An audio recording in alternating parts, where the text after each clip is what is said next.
할렐루야. 오늘도 하나님께서 우리와 함께 하실 줄 믿습니다. 오늘 말씀의 주제는 하나님의 주권입니다. 그러니까 보면 우리 인생의 모든 주권이 하나님께 있다, 이렇게 말씀하고 있습니다. 그리고 이것을 설명하기 위해서 토기장이의 비유를 들고 있습니다. 토기장이가 진흙을 가지고 그릇을 만듭니다. 이때 이런 그릇을 만들든 저런 그릇을 만들든 그 모든 건 다 토기장이 마음입니다. 토기장이의 주권입니다. 토기장이가 나름대로 그 목적을 가지고 목적에 맞는 그릇을 만드는 거죠. 그런데 그릇이 이를 두고 왜 날 이렇게 만들었느냐 불평할 수가 없죠. 맞는 말씀입니다. 그런데 그 그릇이 사람이고 내 인생이 될 때는 다릅니다. 우리가 의문을 가질 수밖에 없죠. 때때로 하나님 왜 나를 이렇게 만드시고 하나님 왜 내 인생을 이렇게 이끌어 가십니까? 그냥 그릇이 아니라 사람의 인생일 때는 우리가 의문을 가지고 살 수밖에 없습니다. 하나님의 주권에 대한 것에 우리가 의문을 가질 수밖에 없는 거죠. 송택은 목사님이 쓰신 모든 것은 시작이다 라는 책에 나온 글인데요. 어느 토기장의 집에 아주 못생기고 금이 간 그릇이 있었습니다. 그리고 그 옆에는 잘생기고 금이 안 간 좋은 그릇도 많이 있었습니다.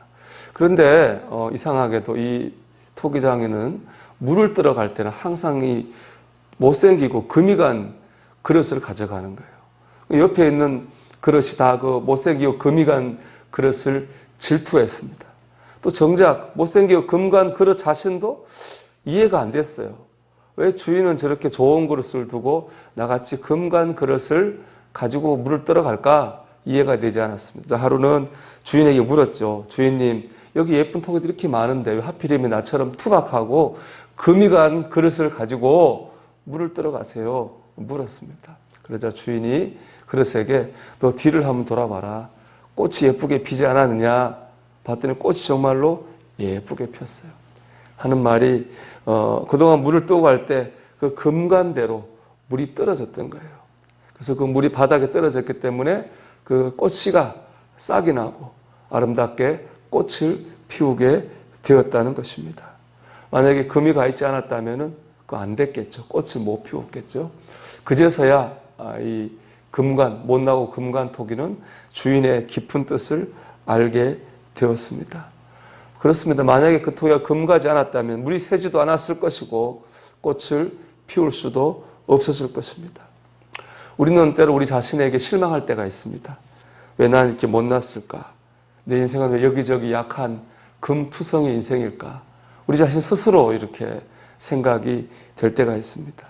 그런데 여러분, 우리가 어떻게 보든 혹은 세상이 어떻게 보든지 간에 우리는 하나님이 만드신 귀한 그릇입니다. 또 우리를 통해서 이루시고자 하는 뜻이 분명히 있는 줄 믿습니다. 금이 가는 건 있죠. 때로는 병 때문에 몸이 금이 가고 재정적으로 금이 가고 삶에 금이 간 것 같은 고난이 있어도요, 하나님께서는 그 고난을 통해서도 역사하시는 줄 믿습니다. 미국 어느 마을에 벤 후퍼라고 하는 소년이 있었어요. 이 소년은 아버지가 누군지 몰라요. 사생하죠.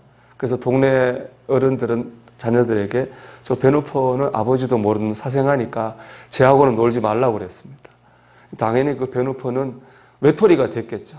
외톨이로 살았는데 어느 날 그 마을 교회 목사님이 새로 오셨습니다.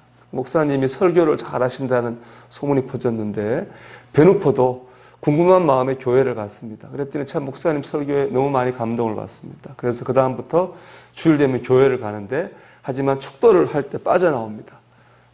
사람들과 이렇게 맞부딪히는 게 부끄러워서 빠져나온 거죠. 그래도 어느 날 그날은 너무 예배에 깊이 빠져들어서 나올 타이밍을 놓쳤습니다. 어쩔 수 없이 이제 목사님하고 이렇게 인사를 하게 됐죠. 목사님 처음 보는 애니까 너 누구냐? 그리고 자연스럽게 뭐라고 묻겠습니까? 너 아버지가 누구냐? 라고 물었습니다. 그 순간 분위기가 싸해지고 베누포 얼굴이 빨개졌어요. 아버지가 누군지 모르잖아요, 베누포가. 그게 제일 인생의 단점인데 베누포 막 빨개지고 막 그러니까 그 목사님이 아주 사랑의 마음 음성으로 이렇게 말했답니다. 아, 너 얼굴을 보니까 내 아버지가 누군지 내가 알겠다. 내 아버지는 우리 하나님 아버지시구나. 그 얘기했답니다. 이 베누포는 나중에 커서 테네시주의 주지사를 2번이나 합니다. 그가 말하기를 그때 목사님께서 아, 너 아버지가 누군지 알겠다. 너 아버지가 하나님 아버지시구나. 그 말을 듣는 순간이 자기 인생의 완전 터닝 포인트, 자기 인생이 변하는 시점이었다. 이렇게 고백했습니다. 참 멋있는 이야기죠. 여러분, 세상이 뭐라고 해도 우리는 하나님이 만드신, 또 하나님이 구원하신, 하나님이 붙들고 계신 하나님의 자녀인 줄 믿습니다. 우리가 오늘 이것을 잊지 않기를 바랍니다. 그리고 우리의 처지가 어떠해도 우리가 이걸 믿는 한 하나님께서 우리를 통해서 하나님의 뜻을 이루어 가실 줄로 믿습니다. 이 진리를 붙들고 살아가는 저와 여러분 되시기를 축복합니다. 또 하나는 이 얘기에서 여러분 그런 도전을 받지 않습니까? 그 목사님 말 한마디로 정말 어떻게 보면은 일생 방황할 수밖에 없는 한 사람의 인생을 바꿔놨잖아요. 목사님이 야, 너 아버지가 하나님이시구나. 이 한마디 말로 그 베누포 인생을 완전히 축복된 인생으로 바꿔놓지 않았습니까? 우리도 그 목사님처럼 살았으면 좋겠다. 저도 그런 생각이 들었습니다. 말 한마디로 하나님의 자녀라고 주권을 선포하는 가운데 그 사람의 인생을 변화시킬 수 있는 삶을 산다면 얼마나 좋겠습니까? 혹 실망하거나 낙심하거나 지쳐있는 사람이 왜 없겠습니까? 그런 사람에게 가서 하나님의 사랑을 선포하고 주권을 선포하는 가운데 그가 하나님의 자녀로 살 수 있도록 해준다면 정말 그거야말로 하나님께서 내게 주신 뜻을 이루어가는 삶을 사는 게 아니겠습니까? 우리가 오늘 그런 삶을 살기를 소망합니다. 우리의 말 한마디로 하나님의 사랑을 선포하고 주권을 선포해서 그 사람이 삶을 변화시키는 그거는 참 얼마나 값진 삶입니까? 여러분, 우리가 오늘 하루도 하나님의 주권 아래 살고 하나님의 주권을 선포하는, 그래서 하나님 은혜 가운데 나도 거하고 다른 사람의 삶을 복되게 변화시키는 그런 값진 인생을 살아가는 저와 여러분이 되시기를 주님의 이름으로 축원합니다. 기도합시다. 오늘 말씀을 붙들고 기도합니다. 하나님의 주권을 믿게 하시고 하나님의 주권을 선포하는 삶을 살게 하옵소서. 기도합시다.